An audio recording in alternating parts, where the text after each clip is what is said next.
seorang pemikir berbagi. Bro, lo pernah gak sih ngerasa kayak kepala lo tuh isinya penuh banget? Kayak setiap detik ada aja pikiran yang muter terus, dari hal penting sampai hal remeh yang tak kenapa tetap nongol.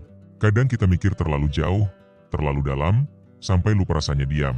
Stokis mengajarin, lo gak harus punya jawaban buat semua hal. Epictetus bilang, bukan kejadian yang bikin kita stres, tapi cara kita ngelihat kejadian itu.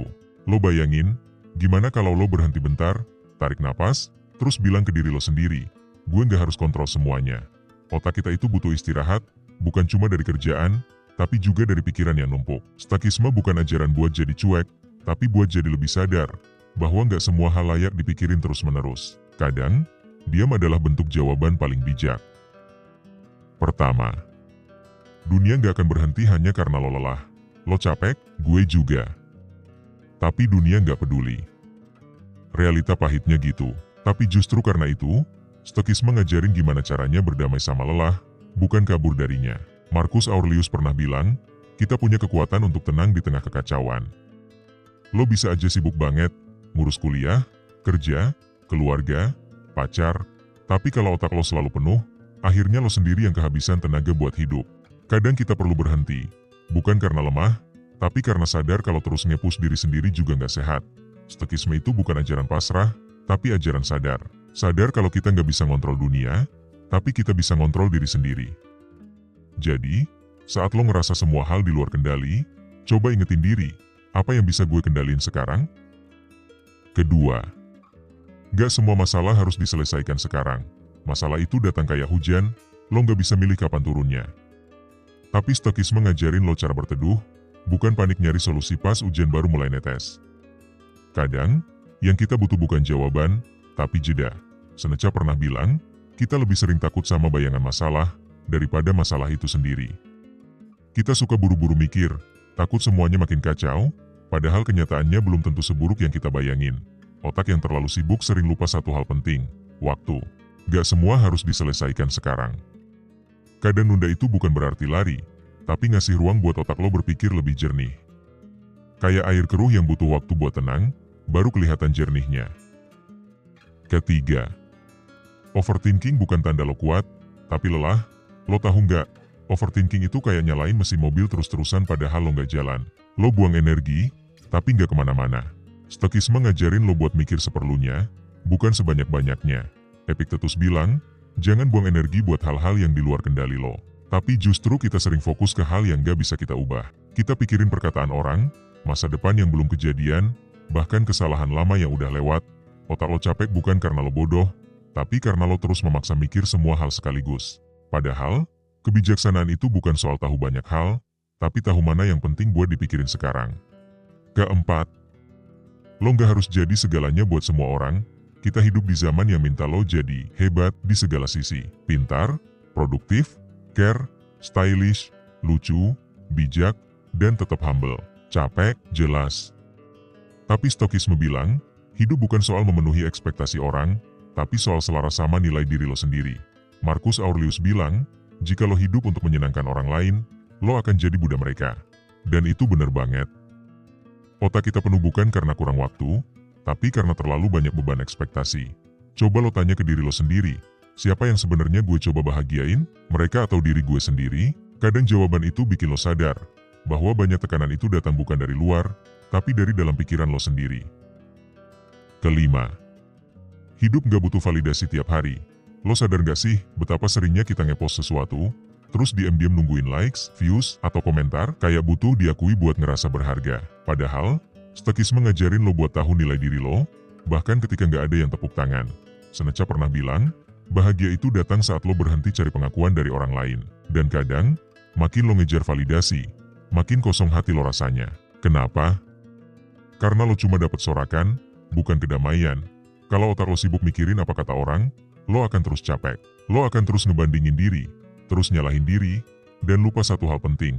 Lo hidup bukan buat jadi sempurna di mata semua orang, tapi buat jadi utuh di mata lo sendiri. Keenam, sibuk bukan berarti bermakna. Kadang kita bangga banget kalau hari kita penuh, dari pagi sampai malam. Tapi coba lo tanya, apakah semua itu beneran bikin lo tumbuh? Atau cuma ngabisin waktu biar lo gak merasa hampa? Stoikisme ngajarin lo buat bedain antara kesibukan dan makna. Marcus Aurelius bilang, jangan buang waktu untuk hidup seperti orang lain. Tapi kenyataannya, kita sering banget ngejalanin hari bukan karena kita pengen, tapi karena takut dibilang gak produktif. Padahal, tenang juga bentuk produktivitas. Otak yang terlalu sibuk kadang gak sadar kalau dia lagi kosong. Lo cuma bergerak, tapi gak maju. Lo sibuk, tapi gak nyambung sama tujuan hidup lo. Sebelum lo sibuk lagi besok, coba tanya, apakah hari ini beneran berarti buat gue? Ketujuh, marah, cemas, dan sedih itu wajar. Banyak dari kita diajarin buat kuat, buat tahan banting, buat gak boleh nunjukin emosi. Tapi stoikisme justru ngajarin buat kenalin emosi, bukan ngelawan atau nutupin. Emosi itu manusiawi, dan lo bukan robot. Epictetus bilang, gak masalah lo ngerasa marah, asal lo gak dikendalikan oleh marah itu. Sama halnya dengan cemas atau sedih. Semua itu sinyal, bukan musuh. Lo gak harus nol emosi buat jadi dewasa. Kadang, otak kita sibuk bukan karena banyak tugas, tapi karena kita nahan terlalu banyak rasa. Jadi, stop pura-pura baik-baik aja. Lo boleh capek, boleh down, dan itu bukan kelemahan. Itu justru tanda kalau lo hidup sepenuh rasa. Kedelapan, fokus sama hal yang bisa lo kendaliin. Lo pernah panik karena hal yang lo gak bisa ubah? Cuaca, sikap orang lain, hasil ujian, atau masa lalu? Gue juga. Tapi stoikisme ngajarin prinsip sederhana. Fokus cuma ke hal yang bisa lo kendaliin. Seneca bilang, kebebasan sejati datang saat kita melepaskan hal-hal di luar kuasa kita. Tapi manusia modern suka banget nyimpen semua di kepala, kayak bisa ngontrol segalanya. Padahal, makin lo coba ngatur semuanya, makin hancur fokus lo. Otak yang terlalu sibuk itu kayak komputer dengan 100 tab kebuka. Gak semua tab harus lo baca, tutup yang gak penting, dan kerjain yang bisa lo pegang. Hidup itu bukan soal multitasking, tapi soal kejelasan arah. Kesembilan, diam itu juga bentuk jawaban. Di era yang semuanya serba komentar, kadang lo dianggap aneh kalau lo milih diam. Tapi stoikisme ngajarin bahwa diam itu bukan kelemahan, justru kekuatan. Marcus Aurelius bilang, kuat itu saat lo bisa tetap tenang, bukan saat lo teriak paling keras. Ketika dunia makin bising, otak lo makin rentan. Semua opini, berita, konflik, debat, masuk ke kepala tanpa filter.